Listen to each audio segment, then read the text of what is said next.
a curse out there that says, may you live in interesting times. And this is one of those times where we are, in fact, living in living history. And who's the best person to analyze that than one of the most renowned professors of geopolitical and geostrategic studies, George Filis. Professor, thank you for being with us. George, first name basis, right? Yes, of course. Thank you, Alex. Thank you for having me. The proverb is Chinese, eh? Yes, yes, it is. Yes, it is. Yes, it is. It's one of my favorite proverbs. Yes, it is an honor to be with you here. I would like to thank you and the podcast. I love Patrida. And it is always a pleasure to be with you and exchange our views regarding very serious and very important issues that we face as a country and as the planet in general.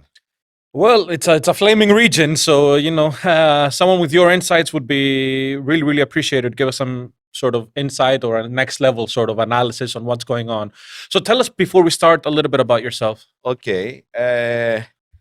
I have concluded my first degree was in economics. I have done economics in the American College of Greece, in Degree College. Then I went to UK and I did my master's degree and my PhD in the University of Durham. My master's degree was in international relations. My case study was energy security.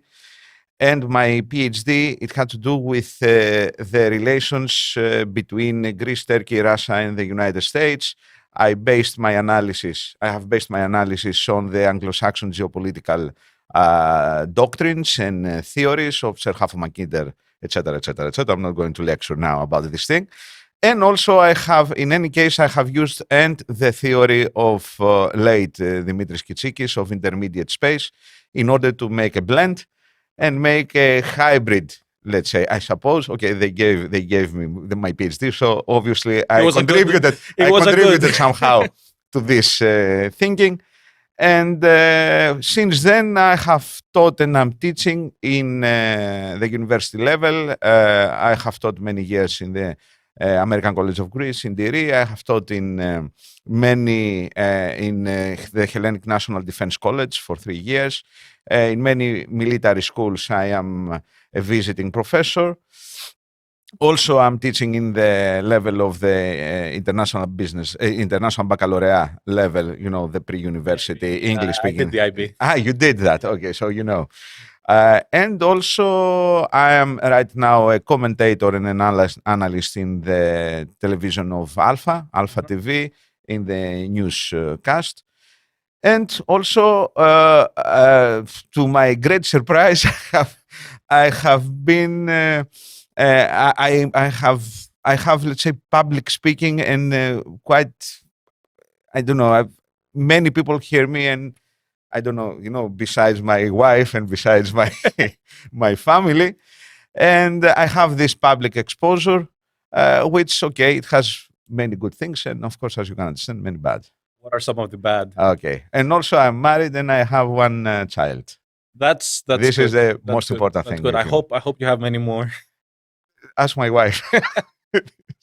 What are some challenges you face from this public speaking? And I mean, you're talking about hot topics, so I suppose that's one challenge. What would be some other challenges? The basic challenge is to say the truth, to be real, and say the things that you think that are happening or they are going to happen, not as a prophet, but as an analyst. But also to face, as you can understand,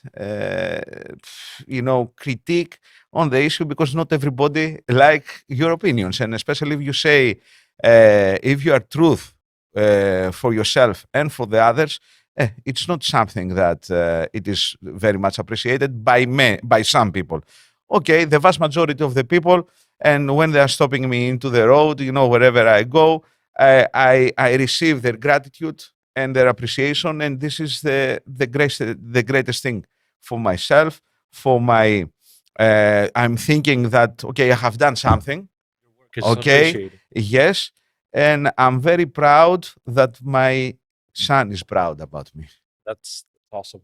This is the most important thing. I want the people that they are around me to be proud about myself, not if I make money or this, but of being what I am.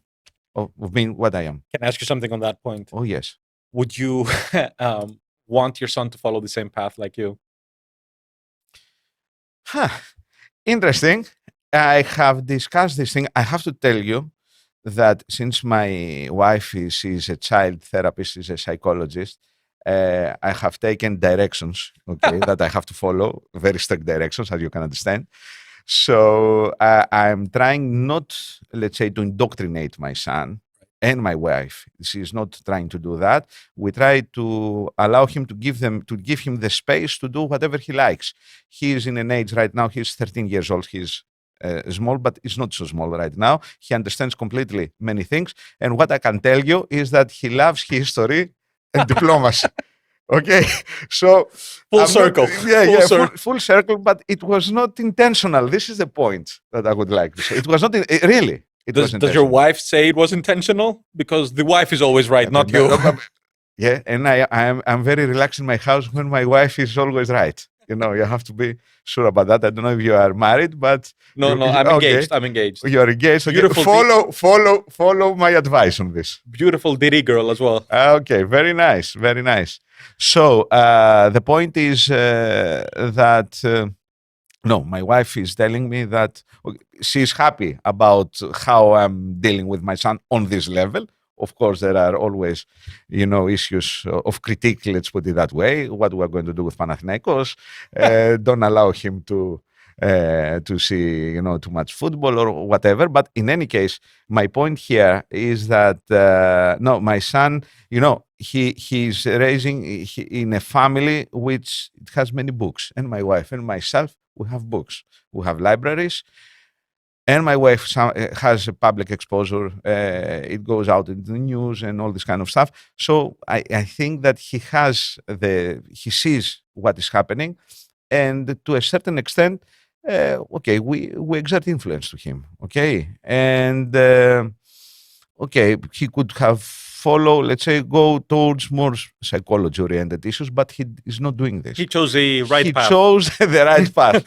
Okay, let's put it that way. So I don't know what he's going to do. We are ready to support him to all his wishes and ambitions and whatever he is going to do. But I suppose that he will go towards more humanities. He moves to humanities and not to more positive, let's say, oriented sciences. We'll see. It's good. We'll see. It's a curse, but it's also good. Yes, of course. We have to make money, and it's difficult. If you're looking at the region right now as it is, right, and we're sort of, I'll get your opinion first as a father and then as a professor. If you're looking at the region right now and you see your kid growing up, right, do you feel safe about the kid growing up in this region? Oh, very nice question, and very difficult. I feel, I'll tell you something. I'm trying in my house to make all the members of my house feeling safe and secure. This is something very, very important that we have to do. And if you want to have your colleagues, if you want to have your countrymen or your compatriots safe, you have to start with your house first. Okay. So the second thing is that I feel safe in the sense that we are not in the region which it is directly affected by warfare. However, because I am very well aware, or I think that I'm very well aware that we are in a very important region which is in a transformative period right now. It passes through a transformative period. I understand that the challenges for Greece are very, very important. They might be we might pass some dangerous, times. And obviously, in order to feel secure, we have to do some things as a country and as a nation. Okay. I don't think that we are going to see ballistic missiles over Athens, for example, right now, for the time being. Are you sure? Some people I'm saying for the time being. Okay, fine. I'll accept that. Okay, for the time being. Some people, from Central Asia, they would like to harm us. But in any case, I feel that we are living in interesting times. So the challenges are in front of us, we haven't passed them. Okay, so we might reduce the level of our security or whatever we think that security means, okay? Because this is another issue. Because as you can understand, when you go out as a political system and you say that we don't have any threat for example, from Turkey, obviously you try to pass a message of security within your country, but this security is false, as you can understand. It's also interpreted wrong on the other side. Exactly. So we are safe in the sense that we are not experiencing war right now, but we are not safe in the sense that we are in the heart, in geographic terms, of the developments in a changing world, in a changing order. So obviously, whether we like it or not, we will have to face challenges in the near future. What kind of challenges? What kind of challenges? First of all, economic. If since we have started like that, we're going to face economic challenges because this thing in what is happening right now in Iran and in the Gulf is going to continue. I don't have the impression that this thing will stop soon. Okay, it will take time. Whatever is going to happen there, maybe we're going to discuss these things. They're mentioning 4 or 5 weeks until it's over. Okay, 4 or 5 weeks until it's over. I don't know if you have a business and you have placed an order and you say in 4 or 5 weeks, I would believe you. But if we're talking about war, there is also the friction of war. Things might happen. Okay, things might happen. So we are not sure. But okay, it is good to say that in 1 month from now you are going to finish the job. But I'm not very sure if this is going to be the reality. Okay, even if you finish the job, the question is which type of finish you mean? Okay, which is your objective for this? And the objective that you have said, Trump spoke for 8 minutes in his statement to the nation on Saturday. He said some things which my interpretation is that they see the Americans, they want a regime change. Regime change, can the regime change within a month? Period of time.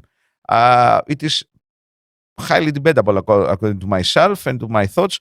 Of course, it depends on what you mean by in political terms regime change, because from day one, Trump might say the regime has changed. 50 high-ranking officials plus Khamenei are dead. Okay, so he is a statesman. He's a politician right now. He can use this excuse that, okay, we did that, the regime will change, and it changed. But as you can understand, I suppose that the most important thing is to change the whole structure of Iran, of the policy structure of Iran. So I'm not sure if it will take them 1 month in order to do that. But even if we're talking about 1 month, 1 month, it's a very long period of time if you take under consideration that we have developments, tremendous developments on a daily basis, not to mention on a half-day basis. Okay, so I don't know when we'll finish this interview, it might have happened there. So, economic. So we're going to have economic for sure, because even today we have seen that, the price of gas has increased a little bit. Yes, but that's Greece for you. Yes. There are many parameters that you have to take under consideration on this. We'll see. So, but if we're talking about the protracted crisis and sustained operations, which might go beyond 3-4 weeks, then of course we're going to have some economic impact. It's for sure. I don't know if we're going to reach the oil crisis of 1973. Okay, I was not born back then, but I remember that my parents were telling me about this thing. In any case, this is the first thing. The second thing is to see if this war will become a fully fledged, let's say, regional war. If it is, for example, we have to see if the Emirates of the Gulf, the Sultanates of the Persian Gulf, they are going to participate in an active manner. Okay, so the question that you asked me, what exactly are the dangers? It depends if we're going to have a vertical and a horizontal escalation of the crisis. Vertical escalation of the crisis, I mean that there's going to be, more tensed. Mm-hmm. Okay, it's going to be elevated. Trump said that we haven't seen, the worst thing so far. So maybe we are going to have a vertical escalation. And the horizontal escalation in international insecurity, it means many more agents to involve into the crisis. So we'll see if there's going to be a vertical escalation. I suppose that we're going to see it. horizontal escalation. If I was bin Salman and seeing Aramco refineries bombed continuously, most probably I would. At some point. Yeah, at some point, I would interfere. The same thing might happen with United Arab Emirates. I don't know about Qatar because Qatar has special relations with Iran. No matter what they are saying, they are in a most difficult and delicate, let's put it that way, position. But in any case, if this will escalate, and if we are not going to have the exact outcome that the United States say and Israel, they say that we are going to have in Iran, for example, this means, let's say, is smooth, in quotes, smooth, change of the regime, meaning that we are going to have something which is going to be more lenient, more secular, maybe more pro-Western or not so against the West. I think that's the best bet, Yes. not against the West. Yes, something like that. So to have somebody to speak with in this region for this country, which is it is a foundational country, and for the geoeconomic interests of China and for the rest, we're going to discuss, I suppose, these things.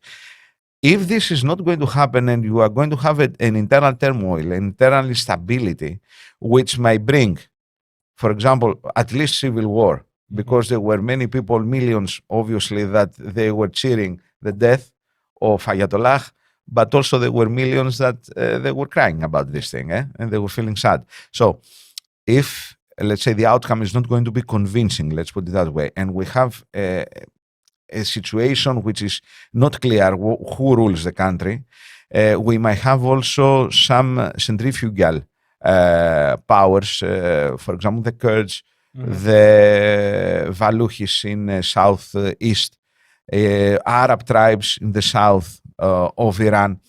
So you know what is going to happen there. If we have this type of development, I think that the crisis will move towards the west of Iran.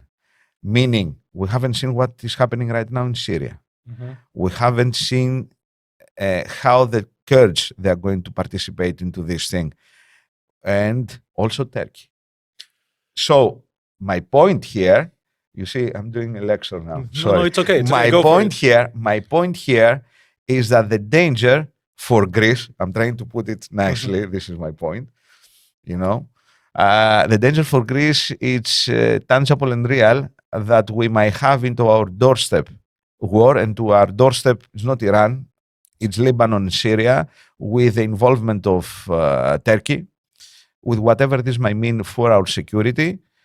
And of course, we can discuss other scenarios which might happen with Turkey specifically, as you can understand. You took the direction directly that I wanted to take you in. Because at the beginning, you mentioned transformation, chaos, and economic crisis, as well as lack of political will. Alex, logical. It is something rational. This is something which we face in the international system consistently, and after 70 to 100 years, there is a period of transformation. This transformation, you have a redistribution of power to the geopolitical agents, to various geopolitical agents.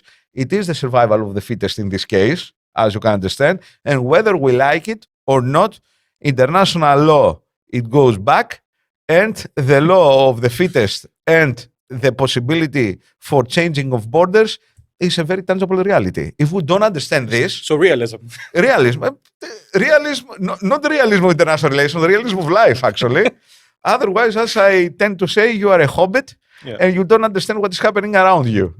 Okay. The orcs came.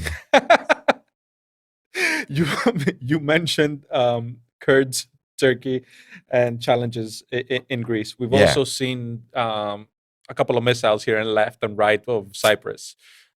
There's some movement in Lebanon as well with the Israelis. And my gut tells me that the Kurds are potentially going to be the best allies for both the US and Israel. So tell me more about this. How do you see that? We just found out and read that there was a telephone conversation between Barzani and Donald Trump.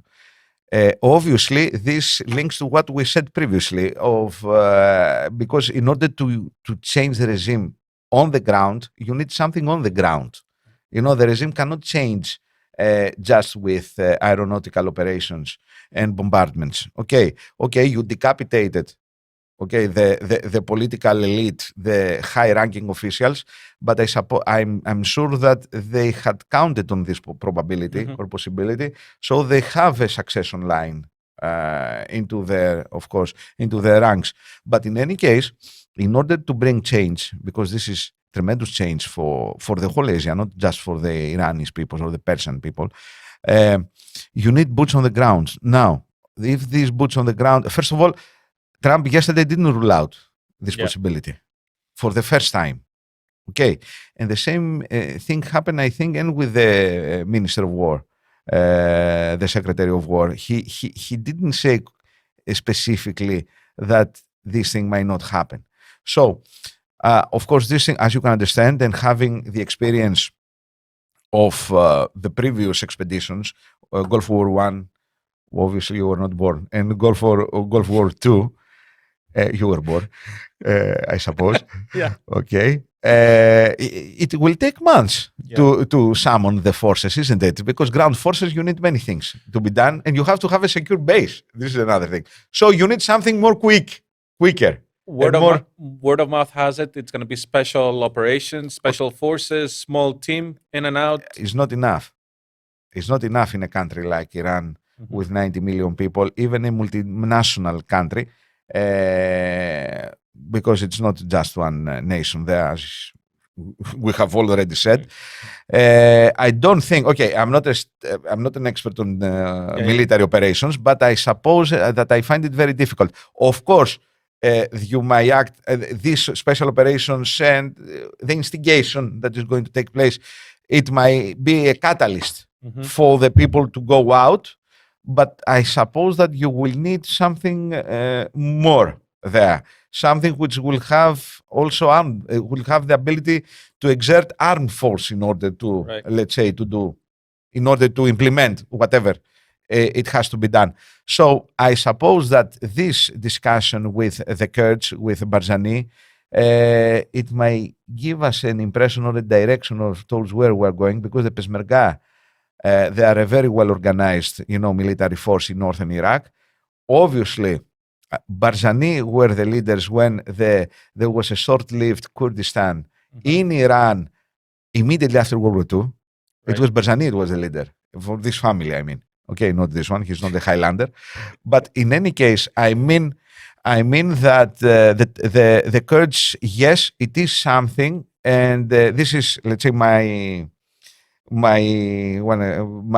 brain tells me that it is connected very much, this discussion, with the need to find allies, armed allies, well-organized allies into the region. So, Professor, boots on the ground via proxy. Boots on the ground. Okay, this is the story of our life. It is boots on the ground by a proxy, and there is something else that I'm thinking, and we have to say, Alex, if we see things in retrospect, you will understand, or you might think that, okay, in order to counterbalance, let's say, maybe the role that the Kurds are going to play in Iran, they actually weakened them in Syria. Tell me more. I'll tell you more. 1 month ago, or 1.5 months ago, we had obviously the withdrawal of the Kurdish forces from. They were controlling around 1/3 of Syria in the Euphrates River. It was, let's say, a de facto border. And the Americans, they didn't help, in reality, the Kurds to sustain this line with the jihadists of Golani and Damascus. And actually, the Arab tribes that they were allies of the Kurds, they went with their kings, obviously, with the Arabs, the jihadists. And Kurds actually withdrew to their hard places, which it is in the northeast of Syria, in the Hasaka-Kabisli region. The Americans didn't move. The Turks are happy. So, if the Turks are happy there, the Turks are not going to be happy in Iran if Barzani makes a move, or the Peshmerga are going to be used from the Americans as a proxies to have boots on the ground. So it is a balancing act of the Americans, it might be interpreted, okay, as a balancing act from the Americans in order to pacify the Turks, okay, regarding the developments within Iran. Do you think it will pacify the Turks? No. I'm saying what the Turks, the Americans in general, the Westerners, they don't know how the area works. Yeah. They don't know how the area works. There is another very nice saying, for example, saying you can never buy an Arab, you can hire him. Okay. So you can see that in reality, what is happening. And they do the same thing or mistakes over and over again. Right. Okay. So in any case, the Kurds, they are not Arabs. First of all, this is a very important issue. I don't have anything with the Arabs. I mean that they are not, racially they are different. They are Hindu-Europeans. Yeah. Okay. They are actually very close to the Iranians. Okay. The Kurds. So this has been done in the past, Alex, and I will tell you what I mean. When the Americans, with the Washington Agreement in 1999, summoned Barzani and Al-Labani of northern Iraq in Washington in order to mediate to end the civil war that they had. And what was the price? The price was that they are going to give them an autonomous entity in northern Iraq. What has happened? This, if I'm not mistaken, it was in March of 1999. Simultaneously, we had the Öcalan issue. So on the one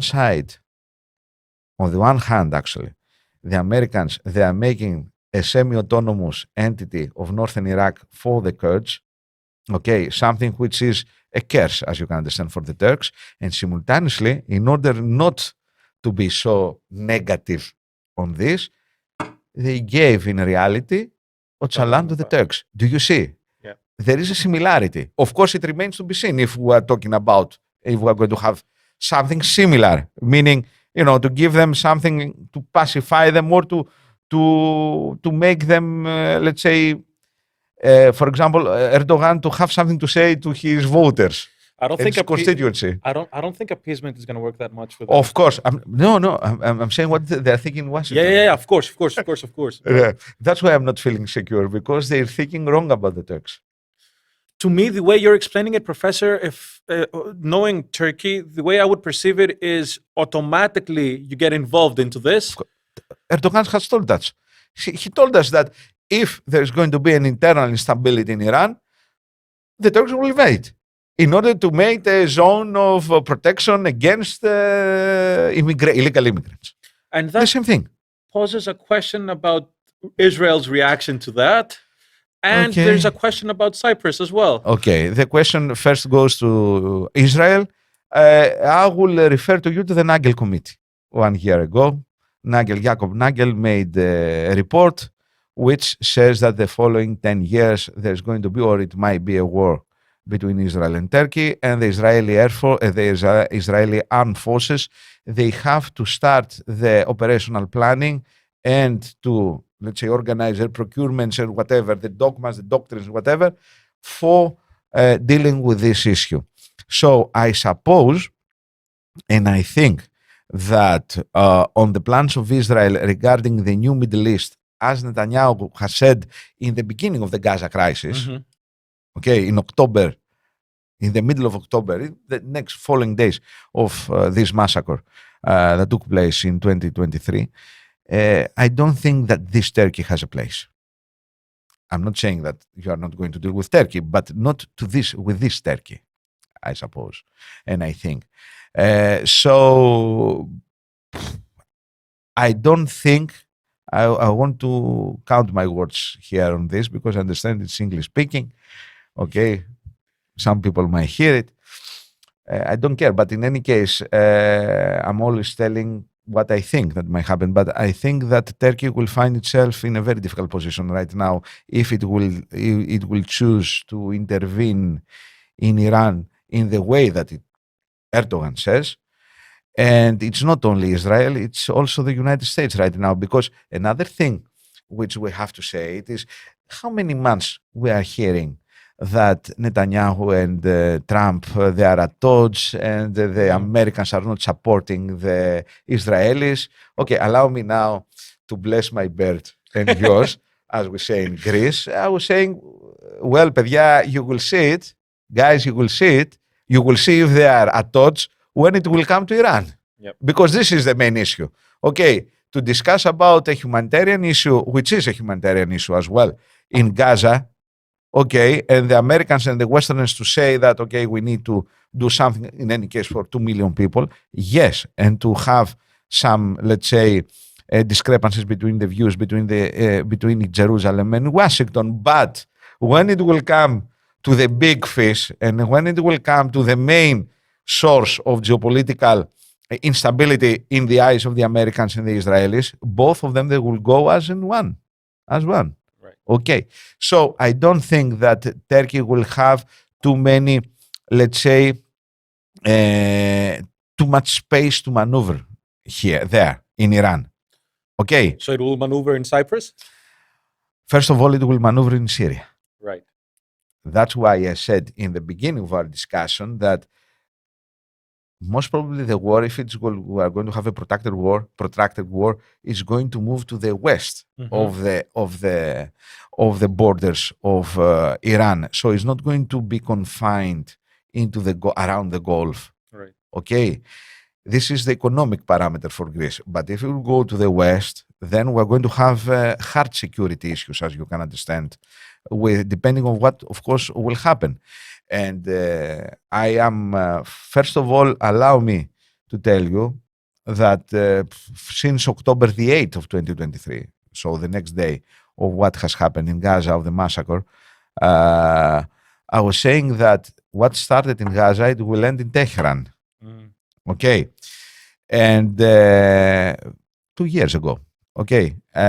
So right now, I'm telling you that I'm feeling that what has started in Tehran, it will end up to your shirt that you wear to Turkey, Alex. Because the Turks, they understand, they are not stupid. Right. Okay, they are not stupid, but they are this bipolarism, as my wife says, not for the Turks, when we discuss about psychology, bipolarism, which is not wrong on the one side, because if you see Erdogan within one paragraph, when he speaks, okay, he says these very nice things, which he thinks that he says. A little bit of here, a little bit of there. A little bit of here, a little bit of there, but he says in one paragraph that we are going to make the empire, and the next line he says that somebody wants to dismantle us.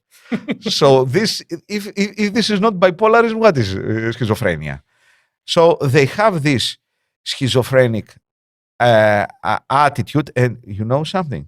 This means, in psychological terms, that they are very dangerous, and for themselves and for the others. Okay, so either way you catch it, you take it, it is very dangerous for us because, as you can understand, yes, you are continuously speak about Cyprus. It is the borderline of Hellenism right now. Cyprus is the most vulnerable, but the most important part, allow me to tell you, about Hellenism, whatever it will happen to Cyprus, it will come to the Aegean. Okay, according to my opinion. So the case study for what will happen to Hellenism, what will happen to Greece, what will happen to my country, to our country, is it's going to be played into the waters of the Eastern Mediterranean. And that's why we have to be there.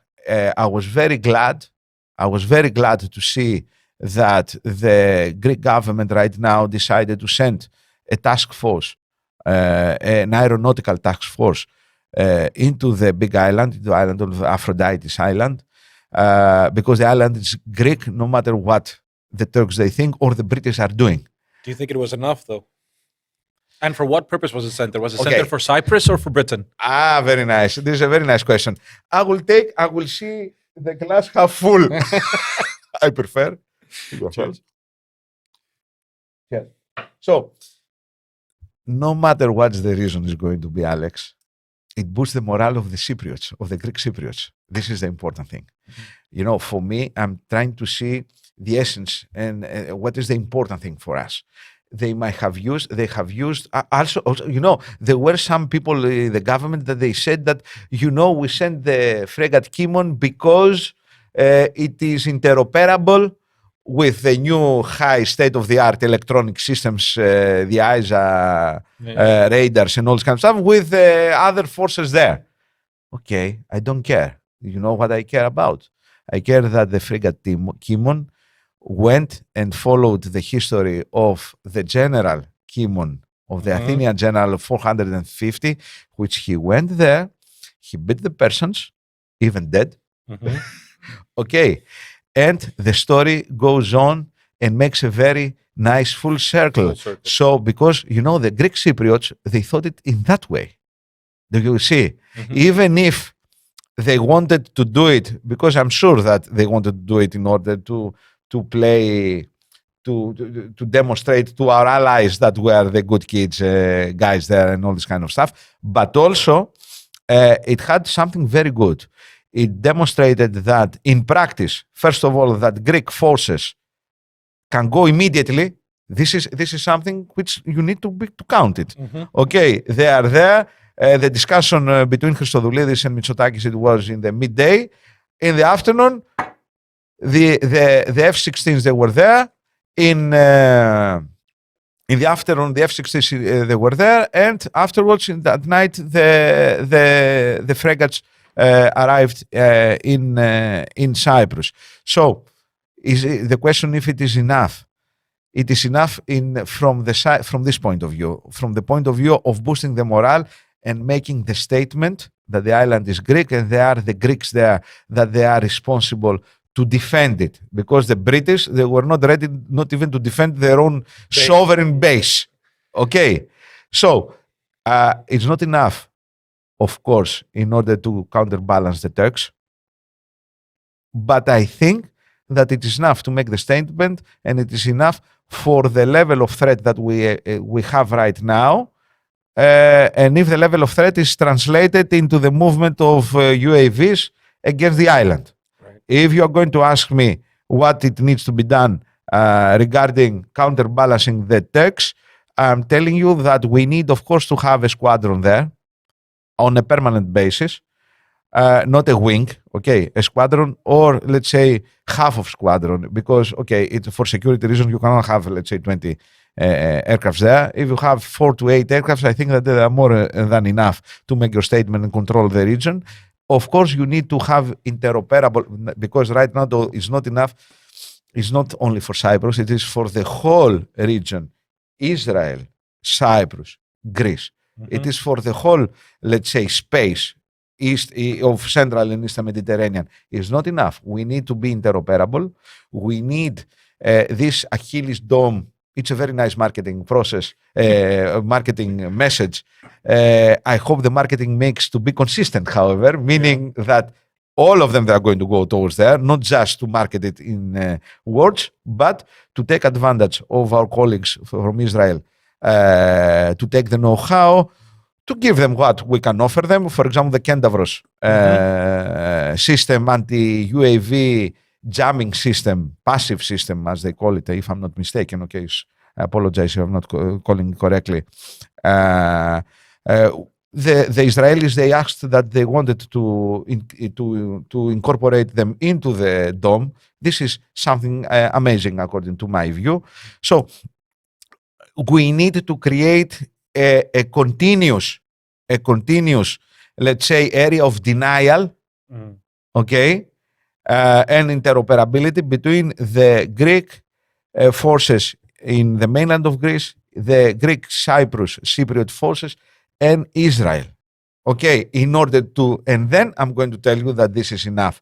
But in order to do that, Alex, we need to go beyond the strategic cooperation with Israel. And I am of the one, of the people and of the individuals which they are asking, and they are, okay, pressing, whatever level of leverage I can exert, or we can exert, because it's not only me, that we need to sign an official alliance of military agreement of mutual assistance, okay, with the Israelis. Of course, as you can understand, the Israelis, they don't need us in order to deal with Iran. Nope. They don't need us in order to deal with the Arabs.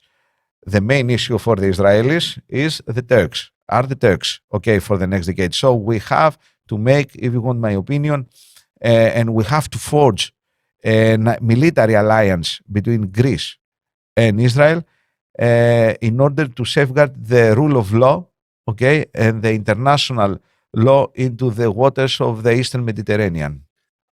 On that note, I think a lot of those countries, so the regional alliance should be both, and this is my perspective on it 100%. Okay. It's that it should be military and economic, and it should be tied between Egypt, Cyprus, Israel, and Greece. I agree with you, but you know very well, more better than myself, that Egypt, it has to be. Yeah. But are you 100% sure that it will stay? This is my point. Okay, I agree with you. Yeah. But do not misinterpret what I'm saying. No, I understand. That the core is Greece, Cyprus, and Israel. Yeah. This is the core. It is. Okay. Of course, it's most welcome, Egypt. Of course, it's most welcome. The point with Egypt is that you have huge military capabilities. It has huge military capabilities, and it has the huge Muslim Brotherhood. Yes, that is true. And you have a good amount of 65 to 70% of the people that want Sharia law in Egypt. So it does face challenges. That's why I'm telling you. Okay, of course, it's more than welcome, Cairo, to participate. Who am I to say something else? The Egyptians, I have many Egyptian students in the past. But we know, if you read history, Egypt is our second home, let's put it that way, for many Greeks. So, yes. But if I have to be realist, I have to say that the core is with Jerusalem, Nicosia, Athens, Jerusalem. Egypt is a very important strategic asset, which it has to be included. But believe me, that's why I'm trying to be real and honest on this. You have always to have contingency planning in the case that Egypt, I agree, will not be in a position to, let's say, support and honor this, let's say, arrangement. Let's put it that way. I agree. In that sense. No, I appreciate it and I agree. The way I see it is that they have strong economic ties with Turkey. Of course. And they could float either way, the Egyptians. So what you want to do is you want to find a way to disrupt that, because it literally breaks your alliance in half. Exactly. I agree with you. And you can end up fighting in both fronts. Yes, you have to support the secular, obviously, government. You have to support all these people that they understand that the reality is the best interest to the Egyptians is to have very good neighborly relations with Israel and with Greece. The Turks, they are not the neighbors. The Greeks are the neighbors. The Israelis are the neighbors. Okay. And the Turks, they are trying to become neighbors, in a paranormal manner, in an abnormal manner. Okay.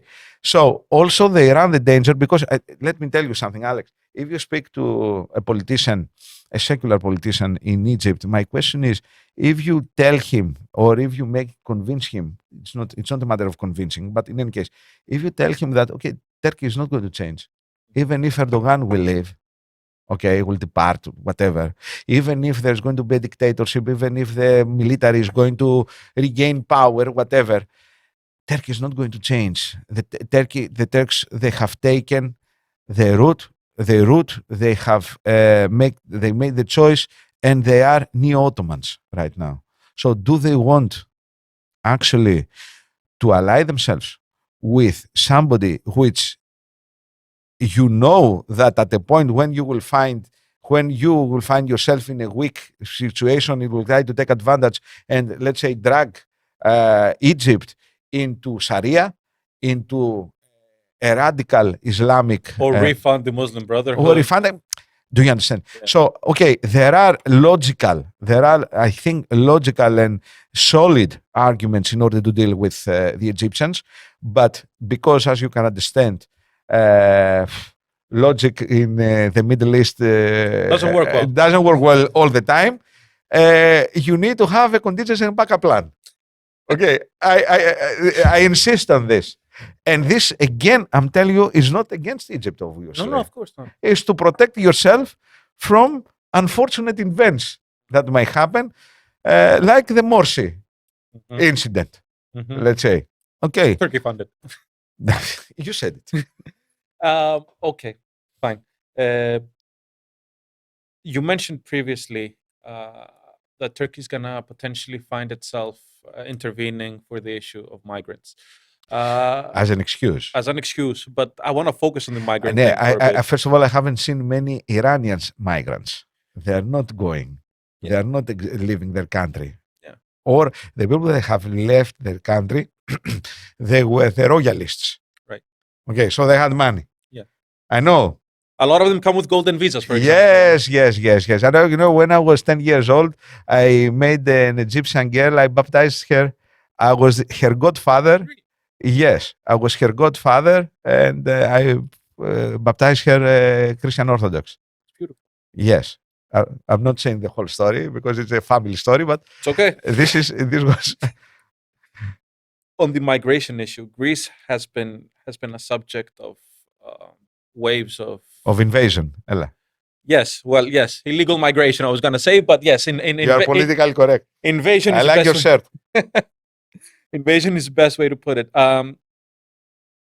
Do you think this poses an issue, a security issue in Greece, Cyprus, Tel Aviv? Not that much, but do you see it poses a security issue in Greece and Cyprus in the way that you will see rogue attacks, the way you see them in the U.S. or in other Western nations? Not so much within the framework of what's happening right now. More, it is a security issue when we will enter the field of the Greek-Turkish relations. I mean that we know that they have established networks. So you think there's a strong cell in Greece? Yes, there is a strong cell in Greece. No, it doesn't have to do basically with the global war between Islam or with whatever they think that they are combating with, in any case, but it has to do basically with the Greek-Turkish relations. So they're going to weaponize this thing, and utilize this thing. Sorry, the Turks, when the time will come, when not the time will come, when they will think that the time has come. Here. Okay. So yes, of course, I would be very careful right now because Greece, it's an integral part of not of the operations, but of supporting the operations that they are taking place right now against Iran. So we need to be very careful, especially into the big civic centers, and of course into Suda Bay, for sure.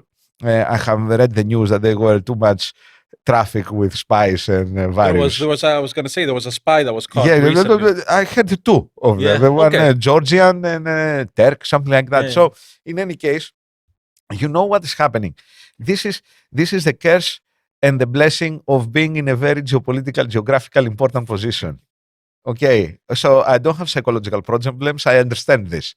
The point here is that the Americans, I think that the Americans, for the first time after World War II, they have understood the importance of our country. Sorry that I... No, don't worry about it. They have understood the importance of our country. And this Sir Keir Starmer helped us a lot. And Recep Tayyip Erdogan, this great Turk of Pontus, or former Greek family of Pontus, has helped us a lot. Come on, Potamia. This is his village. There were not Turks there. Okay, in any case, sorry, Tayyip. In any case, the point is that right now, due to these very stressful situations simultaneously evolving and in Ukraine and in the Middle East, Greece is taking its rightful position, which is in the center of the developments. Now, it is in our, let's say, grasp, okay, either to make it a blessing or to make it a curse. Do you think we have the political power and will and politicians to make it a blessing? Or are we going to turn it into a curse? We are learning. Of course, we are not good students. Yes, we are not good students because our political personnel is not trained for these situations. Do you understand? He's not trained. Up until the Cold War, it was very easy. You are with the Americans or the Soviets. End of story. There was no point to become an international relations analyst. After all, Two sides. two sides, yes, more or less. If you are in the northern hemisphere, okay. If you are in, into global south, yes, it was more complicated, the situation. But in any case, after that, you were with the Americans. It was the unipolar moment, okay, of the 90s up until, let's say, 9/11, up until, I would say, the global financial crisis in 2008. After that, it became even more complicated, the issue, because it's not very clear now who runs the place. Because the United States, yes, it is a military global power, it is an economic superpower, but it has competition. And actually, Iran is one result of this competition with China.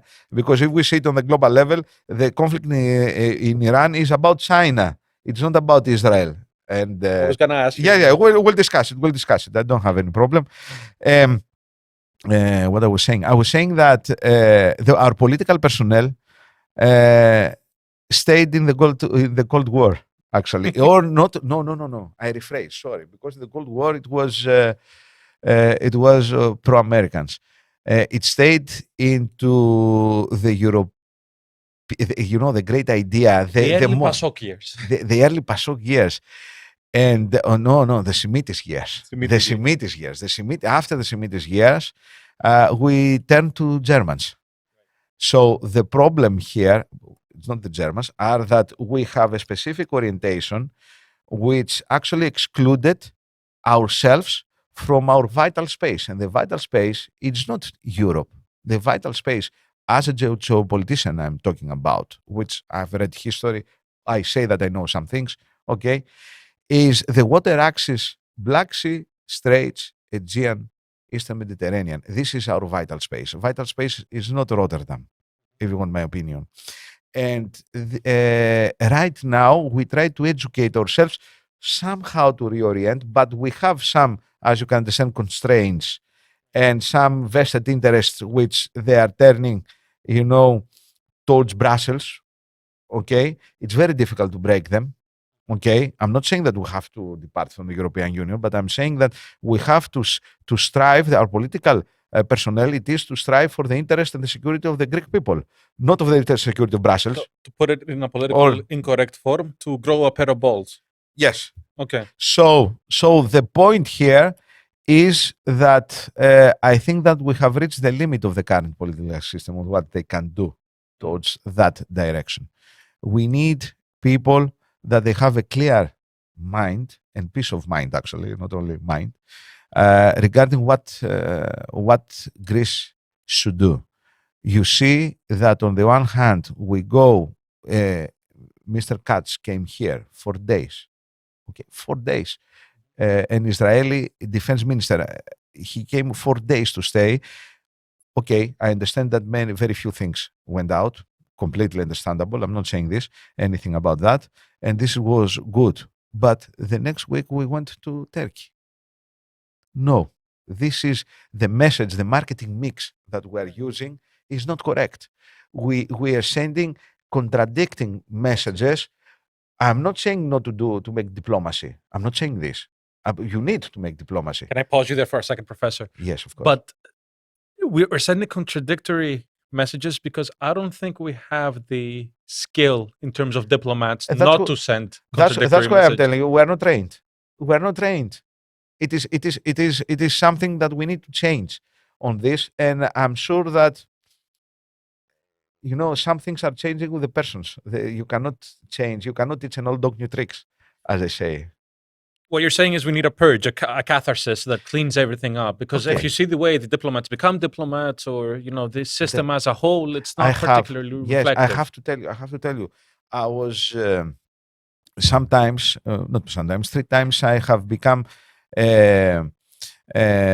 Let's say I have participated in simulation games in the National Defense College in Greece, Σχολή Εθνικής Άμυνας. Okay. And these simulation games that they were lasting for 3 to 5 days, they were very interesting experience of life, I have to tell you. I was in the committee that it was it was releasing the scenarios and all this kind of stuff. Okay, I was made as an evaluator, as you can understand. And I understood because there was some interoperability with the Ministry of Foreign Affairs and obviously the military. They were sending the young students into these simulation games. Okay, not bad, but be careful. You have the military, which are 50, 55 years old, people that they are ready to become commanders either in big units or go to NATO, go to the European Union. So you had very experienced, high-ranking officers with 25 years old diplomats. No, you have to send your experienced diplomats to play the game and the simulation with the experienced military personnel. Do you understand the point? I do.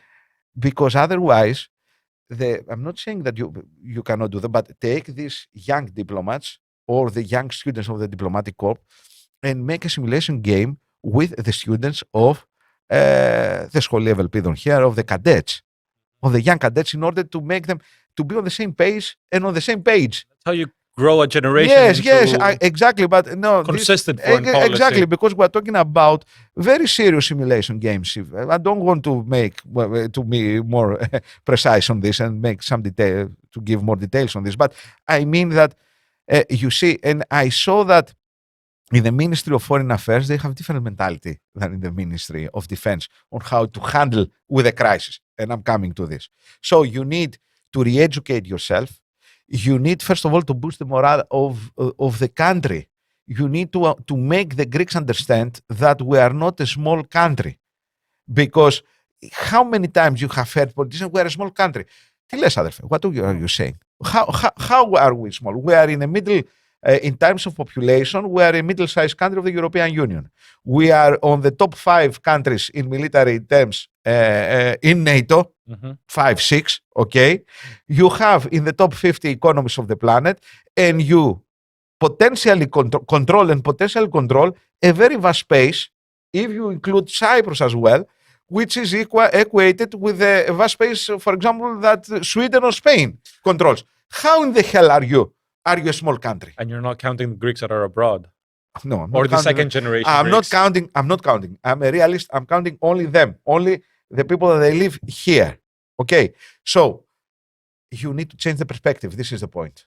It's not an easy thing. When I'm saying that they are not trained, the personnel, the political personnel, I want to be fair. They have not been educated. They don't know anything else. This is the point. Do you understand? Yeah. So I don't blame them. I'm not saying that they are traitors. I'm not saying that they are stupid. They have interests. Some of them, they might be traitors. Some of them, they whatever. But the vast majority, they are not trained. And, you know, after the Metapolitevsi, after the 1974, the Greek state did everything it could in order to demolish the national identity and the morale of its people. I am a wrong of nature, you know, of the Metapolitevsi, personally. I'm an error in the software. No, you are not, because you are younger, so, okay, the things have changed, I suppose, when you were... Okay. It's a different podcast yes, altogether. Okay. Okay. I like that you see it as a fault in training. I think it's because they have no real life experience whatsoever. This is another thing. Yes. You know, when you have democratic aristocracy or aristocratic democracy that we're having in our country, this is something that unfortunately happens. I agree with you on this. Changing a little bit the topic, since you previously mentioned communism, how do you think China is reacting to all of this, and how does it affect its Belt and Road Initiative? Okay, first of all, why the Russians, they have not officially interfered on this thing? Officially, I mean directly and immediately. 3 things. First of all, I suppose that they have come into broad terms, how in any case, in Alaska and afterwards with Trump. I am sure that they didn't discuss only Ukraine in Alaska. they have discussed other things as well. They didn't call me, but this is my. I find it unnatural not to do such a thing. Yeah. Okay, these global and world leaders. Number two, if we are going to enter in an economic crisis and the price of oil will go up, uh, it will have to make a statue of Trump in the Red Square, Right. Putin, because he will be in a position to gain more, okay, to have more profits. Of course, he is a bit tense right now because he's losing markets, but I suppose that the Chinese always will find a way to buy more from Russia. So number two, within a more or less confined escalation, Russia it will gain from this. Okay, and number three, if you want my opinion, because the system has not been stabilized yet, so we cannot be sure if it's going to be a bipolar, a tripolar, we'll say multipolar. I suppose that it's going to be a hybrid system, which means a bipolar system, basically, China and the United States. Rubio has said it, actually, with Russia not being exactly on the same level, and many more powers, regional powers, having too much space for freedom. So it is a hybrid between Cold War system and crescent of Europe, concept of Europe of the 18th century after the Napoleonic Wars. Right. You know, something like that. So within this level, if we see it from this perspective, you will understand that Russia, it likes that China is on the rope right now with Iran. Why? He likes that because they don't love the Chinese. They fear of the Chinese due to their actual size. Okay, for this reason. And those people are animals, the Chinese. They're beasts. They are tough people. They are tough people. So you know what's happening?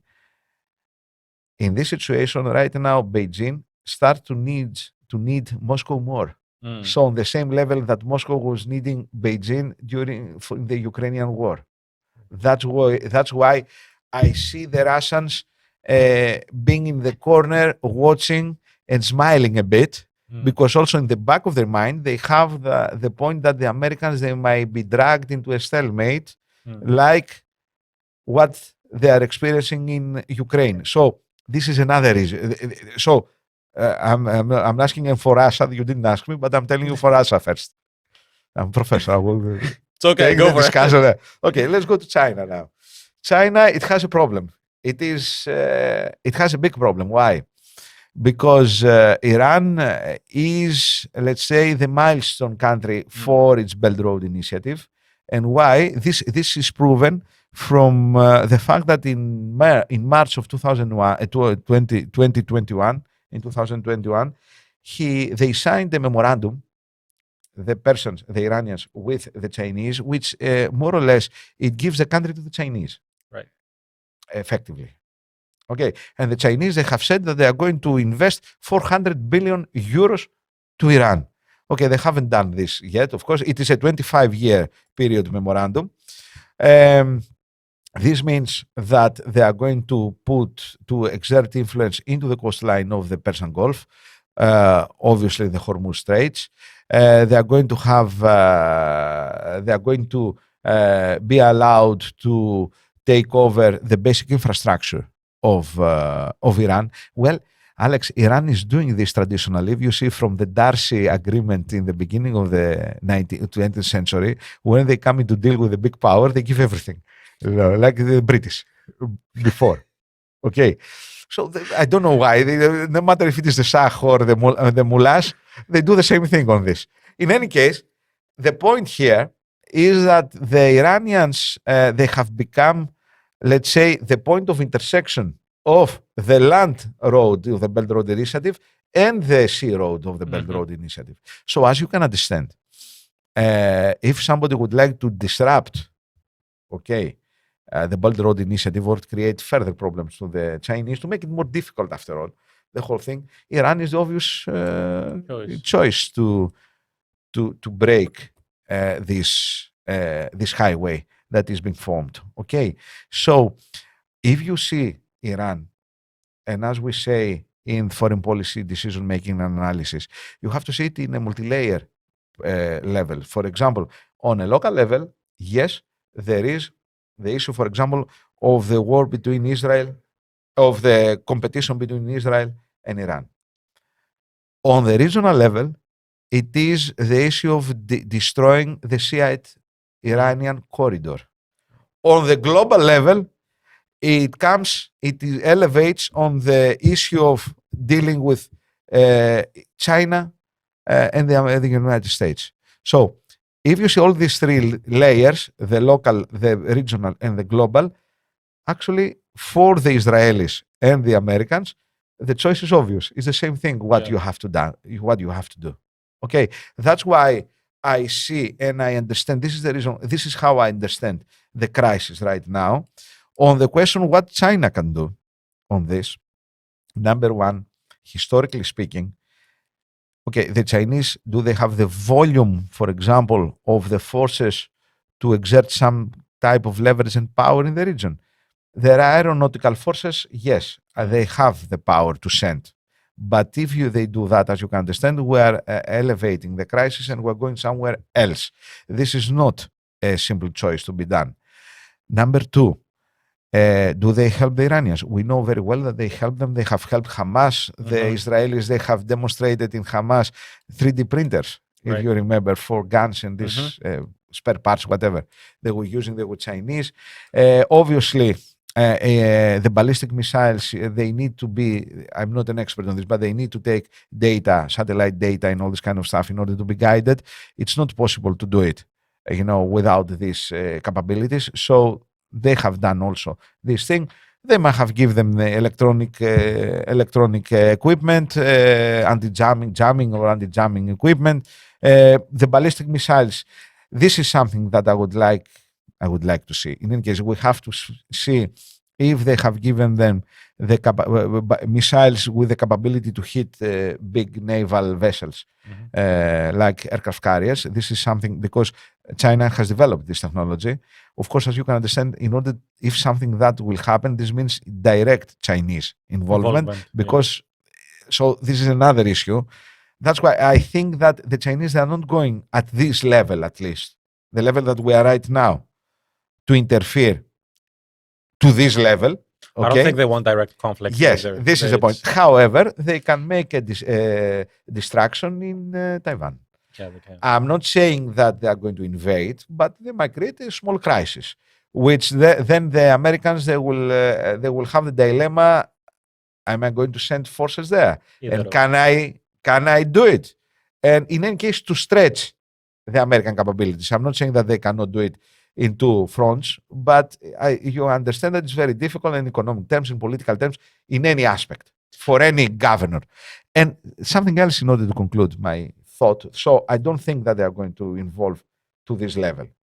Not at least the way that the things are now. Now, if we have something groundbreaking or something amazing will happen or something very bad, I don't know. I cannot tell you. But I don't think that it's in the plan to start World War III now on this. Λοιπόν, sorry. The other thing is that you need to evaluate what has happened one day before the war, the eruption of war.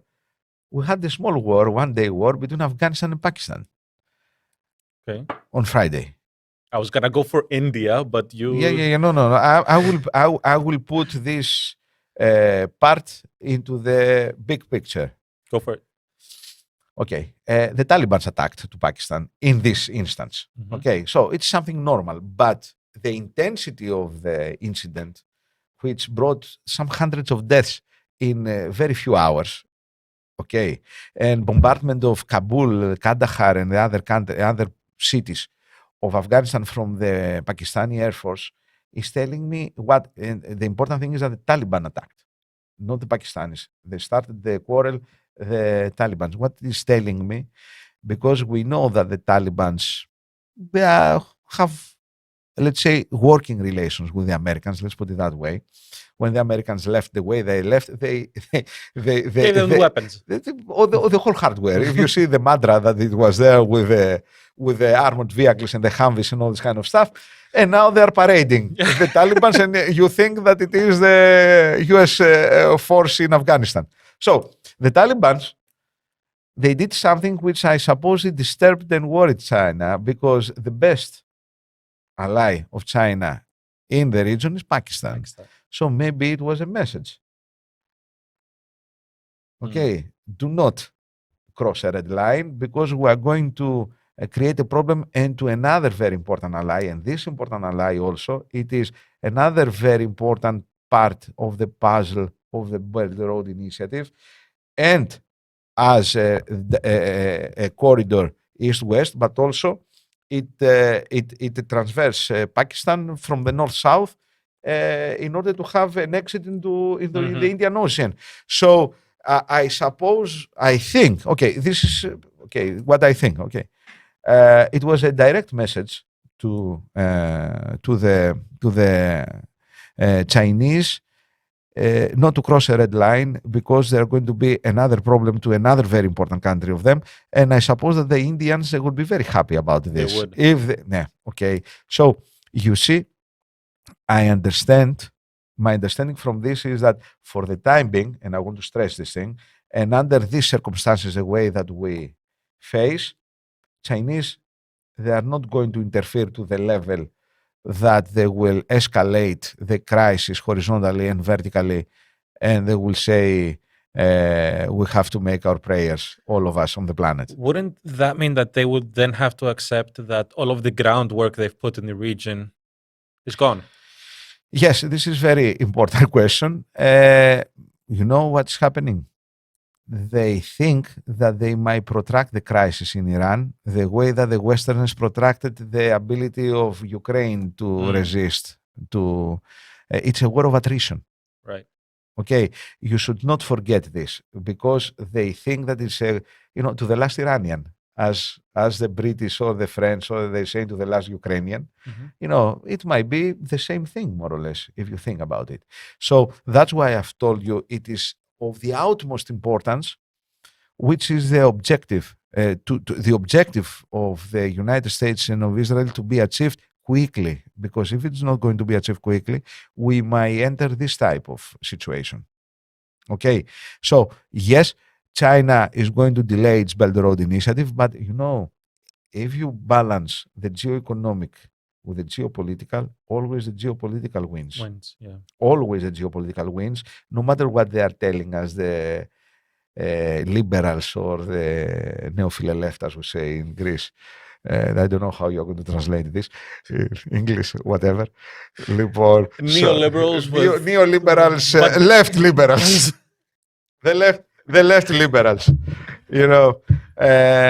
So, and you can see the best example is, for example, in 1914, when Great Britain had the dilemma, is it going to enter World War I or II? If you see the cabinet of Lloyd George, it was discussed. There were the people that they were saying, we have the balance of trade and the level of trade, actually, between Britain, Great Britain, the Empire, and Germany is the most important on the planet. And no, the geoeconomic, it withdrew in front of the geopolitical. Okay, so obviously, the Chinese will wait. They are patient. It's their culture on this. And we'll see what will happen, of course. And obviously, I suppose that they will try to find some type of alternatives, after all. But the alternative, in such a case, it crosses the sphere of influence, the sphere of interest of influence of near abroad of Russia. That's why I've told you in previously that the Russians understand now that the Chinese, they needed them more. Do you understand the point? So we'll see what will happen. It is a delicate ballet upon the ruins of Iran, unfortunately. Well, I don't think the Russians' understanding of global politics is as good as the Chinese or as the American. Of course not. they have a name, but they don't really have that kind of power. I don't like the word power. They don't have that kind of Leverage. leverage. Yeah, that Leverage. understanding. No, but that's why I told you that they will need them within their sphere of influence. Mm. Do you understand? Yeah. It is in their neighborhood. It is in the Turkmenistan, Kazakhstan from their point of view. By the way, I remind you that 2 days before the initiation of the invasion of the launching of the invasion of Russia to Ukraine, we had something similar in Kazakhstan, which is similar to Afghanistan with Pakistan, if you remember. Yep. Oh. But go on. Sorry, I don't want to interrupt. I'm trying to say that, before any big geopolitical event, there is something which is in the neighboring countries is happening. I'm finding a trend here. I'm seeing the big picture. Do you think that's why the Israelis said that Greece and Israel need to protect the Aegean? Very nice. Now we'll go somewhere else. Yeah, it's not so somewhere else. Do they know something we don't? If an Israeli minister and the Minister of Defense says something about a region which is beyond, let's say, the sphere of influence of Israel or of the vital interest of Israel, it means that this region has become vital interest, first of all. And secondly, yes, they know something. Listen, Alex, and since we're speaking in English, so I don't know who is going to see this, but my opinion is, and I have expressed it years now, I'm not like a seismologist or how they call it, I forgot the name, in any case, astrologist. I'm saying, however, that the natural course of things is telling me that with the Turks, there is no if, it is only when. Okay, so that's why I'm trying to, let's say, put my small piece of contribution into raising awareness, the awareness of the public, of the people, and of the political system in order to do something about it. And I'm not talking preemptive strike. I'm talking about, first of all, to change the mentality of the people. You know what is the biggest mistake of the Cypriots?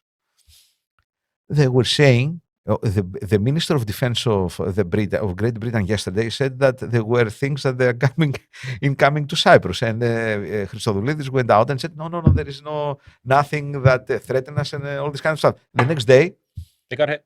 Yes. So why in the hell to do such?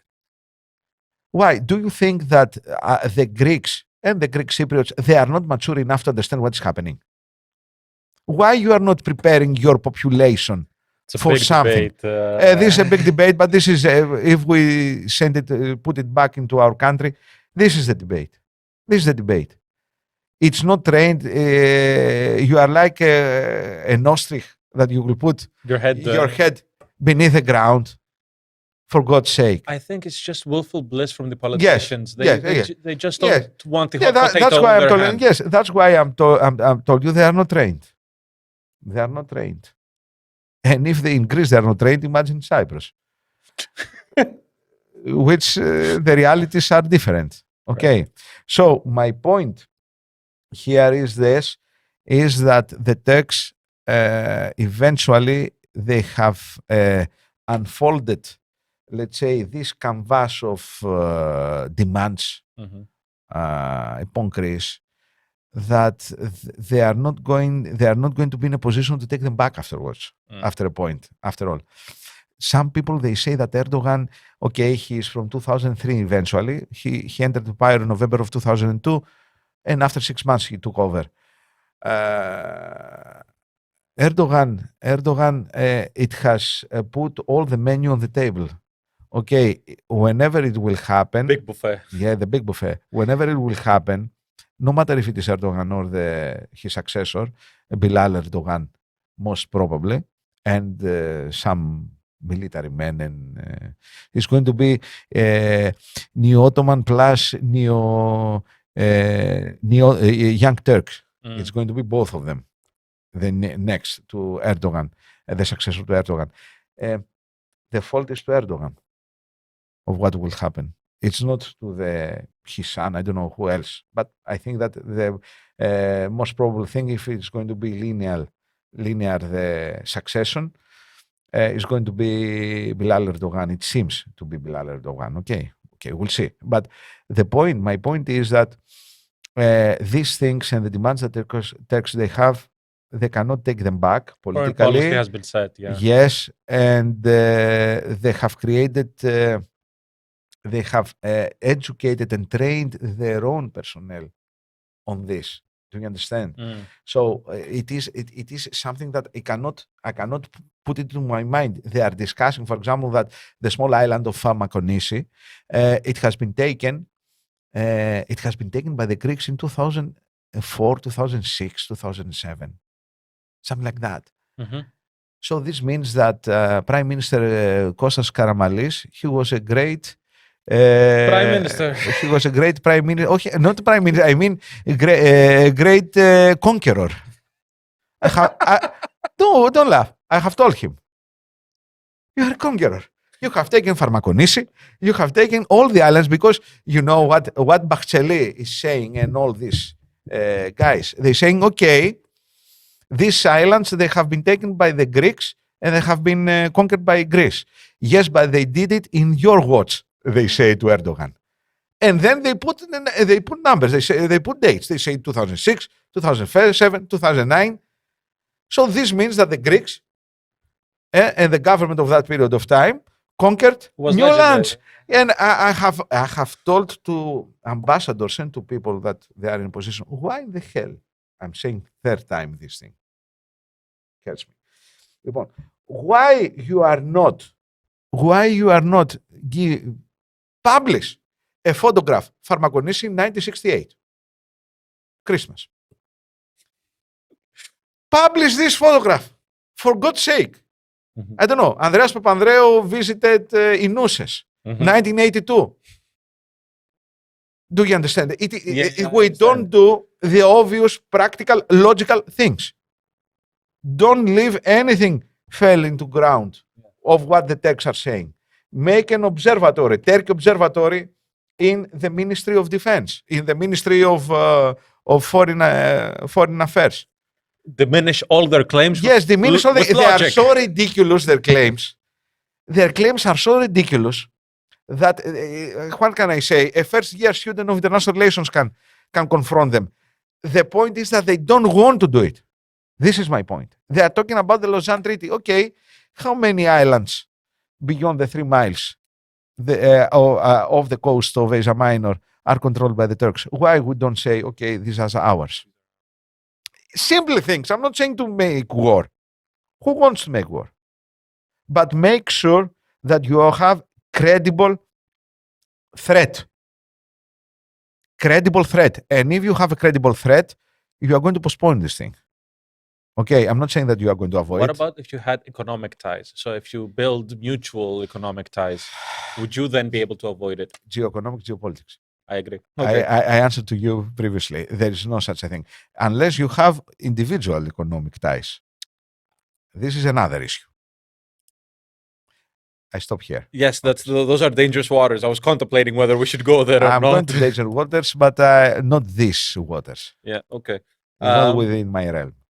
Okay, so we've come up on time either way. So, Professor, it was great having you. It was an honor. It was a great discussion. Thank you so much. Thank you for having me. Thank you for having me. It is a great honor for me. I hope we can do this again in the future. Whenever you were fantastic. Whenever you want. Thank you very much. It's a pleasure. Thank you.